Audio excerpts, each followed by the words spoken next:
maybe everything's fine.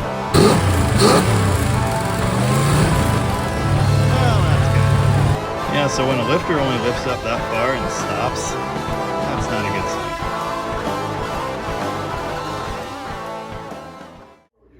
I just saw another guy wipe out a cam. I was on my way to get lunch. I was eating and I was just scrolling and something came up about wiped out a cam, wiped out a lifter, whatever it was. And it was a dead Dodge Garage. That's me! I watched a lot of the video. So What? Dead Dodge Garage. If you're watching this, I am! I've done at least 10 different videos on exactly what you're going through right now. I know! I've seen all of them. You didn't just wipe out the lifter. The cam is bad. Yeah, I know. It sucks. Pull the motor down because that metal from the lifter made its way into the oil galleys of the engine. Yeah. Absolutely guaranteed. Trust me, been there, done it, got the t-shirt. Well, all right then. Yay! Today on Dead Dodge Garage, Uncle Tony noticed me! But only because I said something stupid. This 440 engine has been the subject of 2 of my videos now. One building it, and one being extremely disappointed because it started making horrible ticking noises. It started making horrible ticking noises because we had a lifter failure during break-in. That lifter decided not to spin, and as a result, this thing needs a cam and lifters now. And a cleaning, because it's definitely full of metal debris. Oh yeah, don't worry about that little guy. That's a pre-existing condition. More on that later. In the video on the lifter noise, I slightly implied that I would just try and replace that failed lifter. I only said that because they've done it once here before with success, because they had a lifter that wouldn't pump up. We were hoping that was the failure here. Obviously, that is not the case. The face of that lifter is mushroomed because, well, it's gone. And the cam's definitely not looking too hot either. So, we need to remove these components and all of the little metal shavings they left behind. That'll be fun. That means breaking this whole engine down, cleaning all the components, checking all the bearings, and cleaning out the oil galley. So, yeah, fun.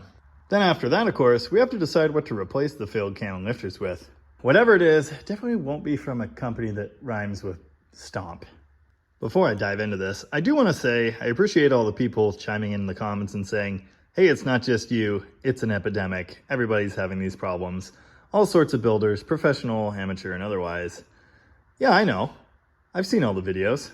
That's why I was making a video on this at all.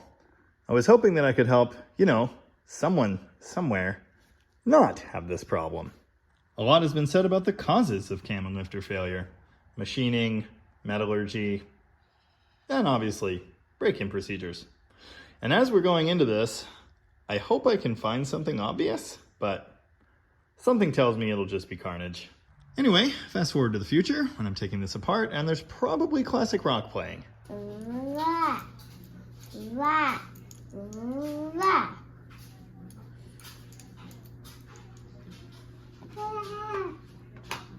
Today is tomorrow, and it's time to dive in on this thing.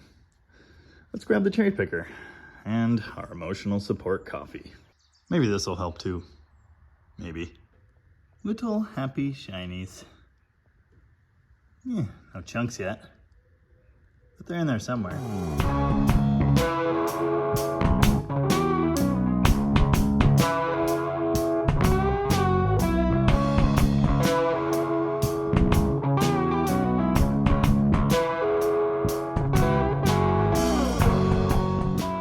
Well, the silicone job on the tray was really good, I can tell you that.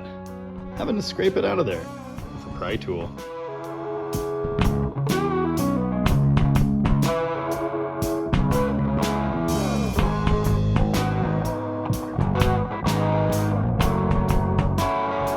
With the valley pan off, here's our first look at bad stuff. There's the lifter that won't come out.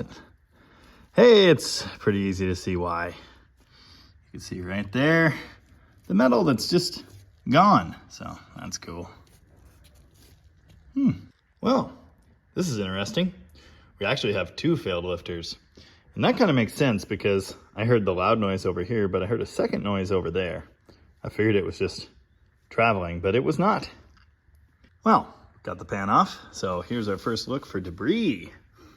Honestly, not as bad as I expected. There are only a couple little chunks down there. Yeah, right there. There you go. Not as bad as one might expect. You can see the fine shimmery oil there. A degree of that's going to be normal with any break-in, but well, there's definitely more steel in it than there should be. I've got the oil pump off. Obviously we'll open that up, clean it, look for major scoring or anything like that, but so far looking kind of okay. Now I'll be the first to tell you that, well, I'm just some guy putting things together, but I think it's promising that other than the valve covers, which are just your standard cork gasket, and that's what they do for fun, there's no oil leaks anywhere so far. Here's the fancy one-piece gasket and windage tray, which works great, by the way, as long as your oil pan's kind of flat. Because this is directly under the camshaft, this might well be a good place to look for debris, and we have some. Kind of evenly spread out. But again, no big chunks, mostly little steel confetti. Oh, third one just starting to go, actually. There's also a little mark on that one. I think that's just from debris. Plus the two stuck ones, of course. Let's get this cam out and see what that looks like. Well, here's a new one. Just noticed this. This is the original oil pump distributor drive. I just cleaned it up and reinstalled it, but apparently someone tack welded the gear there so it wouldn't spin. You see how that's shiny? It's shiny because it was contacting our new distributor drive bushing right there in the middle. So that's special. The shaft was never sitting down all the way either. Now that the camshaft's out, I can carefully pop these lifters through the bottom. I need two hands to do that.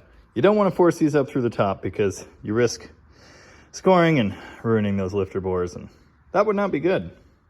Well, this is interesting. 3 different failures of different flavors. Man, there's a lot to unpack and discover here. But we'll start at the bad one. Yeah, that's what you're going to see if a lifter doesn't spin. But I really want to point something out here. Look at this fella. That one got the salad bowl effect. That one was wiping out, but it continued to spin, either the whole time or intermittently. So it's just worn everywhere. This one next to it that's stuck, what do you see on the edges there? Same pattern. That means it actually was not stuck the whole time.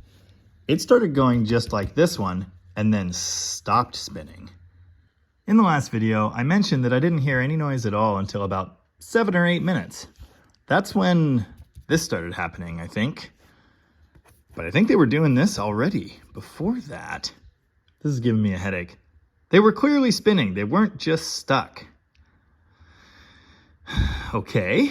Now, I'm no metallurgist, so I really don't know what to make of this, but look at that flaking around the edge there. That's very interesting.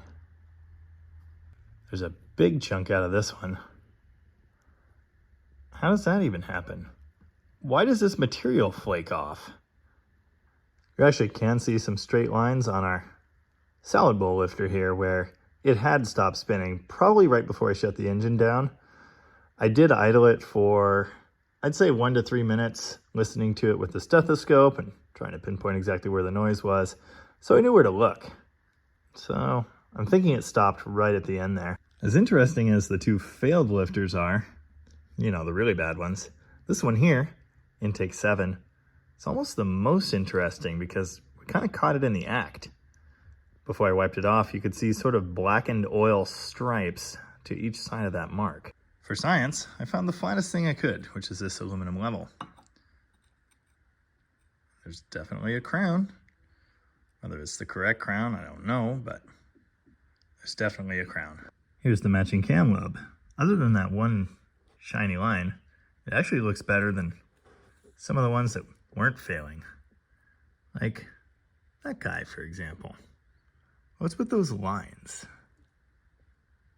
There, you can see them.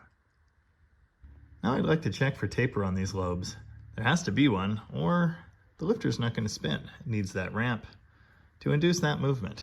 Unfortunately, all I have on hand is the world's worst measuring equipment with no battery. So here's what I'm gonna do. I'm gonna find a spot where it's tight on this lifter. Lobe. I've recorded this 7 times. That's called a lobe. I'm gonna find the tallest point and then search back and forth a little bit and make sure I can detect that taper. Okay. So we're loose here, and tight here. I can't tell you what the taper is. I can just tell you that there is one.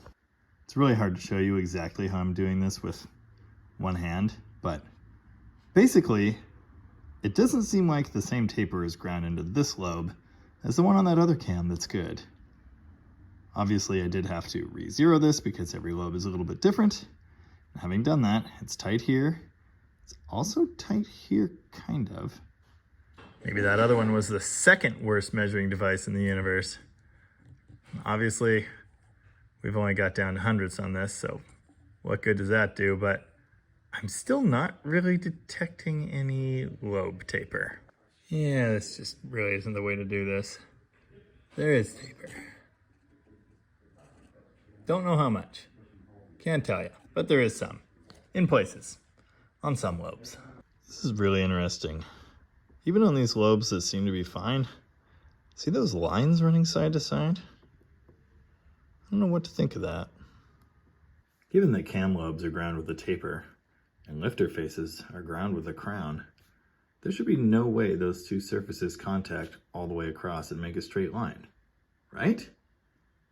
Am I thinking about this incorrectly? I don't know.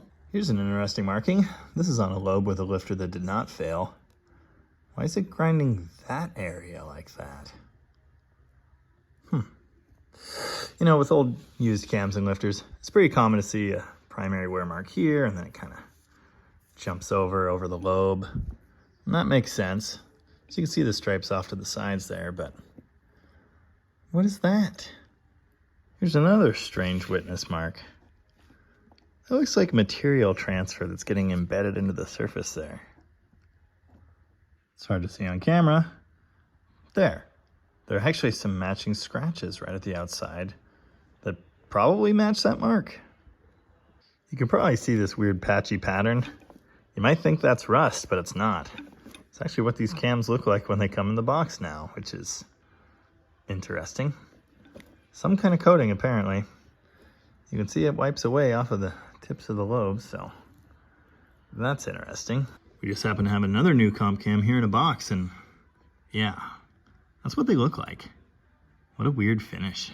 Well, I've stared at these for quite a while now, and I still don't know what to say about it.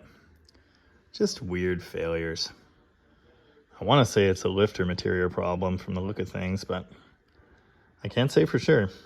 Any internet camshaft failure experts can feel free to chime in and tell me what you think. Yeah. Cool. Well, back to this. Take it apart. Look for confetti. This is interesting. Right-hand cylinder head. Middle 2 cylinders. Why do the exhaust valves look like literally brand new? It's weird. I'm gonna need someone to go ahead and explain to me how every one of these looks completely different.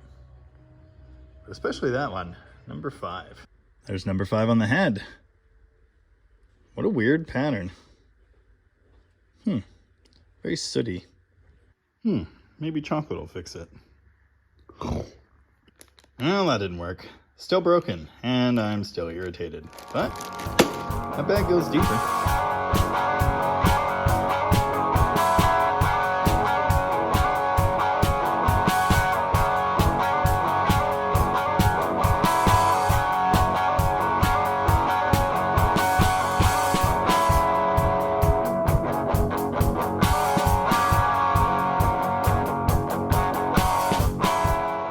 Well, now we're here, and it's mostly good news.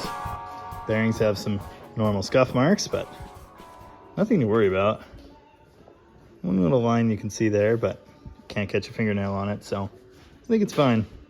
Rod bearings, same story. They all look really good. In fact, a lot of the cap sides look essentially brand new. This is just scuffing. You can see a couple odd scratches, but Nothing you can catch a finger on, so good to go there. Cam bearings. I don't see where they've been damaged by debris, but there is weird coloration off to one side in the middle 3. Yeah, Chrysler cam bearings suck. There's no obvious damage on the journals of the camshaft, except some weird little marks, like that one, which is really hard to see on camera. There you go. I don't know what that's about. Well, here's the biggest chunk of debris I've found so far. Oh, come on. I actually found it in the 4th lifter board back, which is next to the first one that died. I think it just fell in there during disassembly. Well, pulled the galley plugs, bunch of brake clean, compressed air, put down some cardboard so I could see what kind of debris came out. There wasn't much, but then I blew the thing out, kicked up a bunch of dust, made a horrible mess, so that's good. Now I have to clean it again. Well, I drained the pan in here, and don't worry about the chocolate. That's in case I get peckish again. This is kind of a mix of everything. This was not a clean pan, but you can see the glitter. And some flakes were apparent. Oh yeah.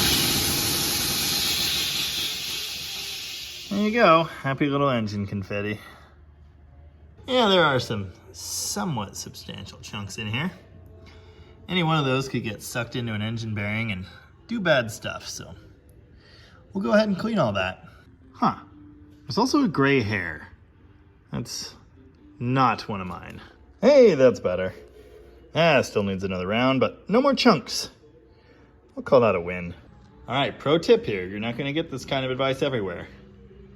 Make sure you put the oil plugs back in or you're gonna have a bad time. Got the crank all cleaned up after covering it in horrible dust from the floor. Looks good. I'll give it one more quick cleaning before it goes back in the engine. But that's tomorrow Jamie's problem. I want to show you something I found here, which has got me scratching my head. I mean, it was put together this way 50 years ago. So it's fine, right? What do you notice about these rods? Ignore the fact they're covered in dust and lint. That's fine.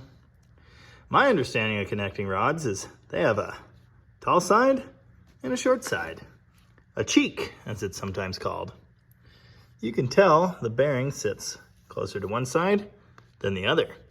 That taller side is supposed to go against the crank. The machining on the rod dictates which direction it goes in the engine. For example, on these Chrysler rods, they have oil squirters. Those have to point at the opposing bank, so they go that way, right? You put the notches against the rail of the oil pan. Okay, here's the thing though. Oil squirter, number mark, notches, cheek. On this side, the odd bank on this engine, 2 are facing this way and 2 are facing that way. Now I'd think these were just assembled wrong, you know, but again, the machining is the way you'd think. The notches are here, the oil squirters are here. Notches, oil squirter, notches, oil squirter, cheek.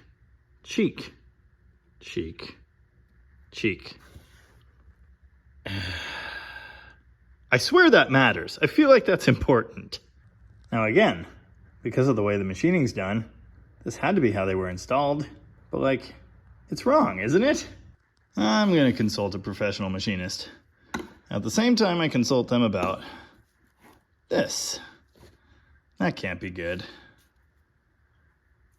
Now I could swear that was fine before, so it might have debris jammed in it. But either way, it's not good, and I don't have the technology here to pull that apart and put it back together, so yeah, we're gonna have that taken back apart and verified. Yeah, this is going back to that other thing I said. If it feels good, it is good. This feels good. This feels good. This does not feel good. Uh-huh.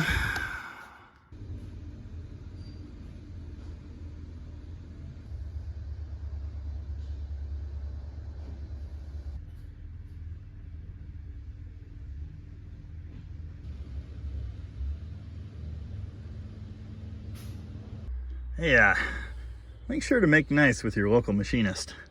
Take care of him and he'll take care of you. Shiny. Yep.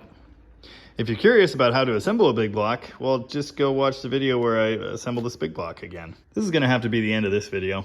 I hope we all learned a valuable lesson. Hydraulic flat tappets suck. As always, thanks for watching. And remember, try and keep the metal shavings in your bearings.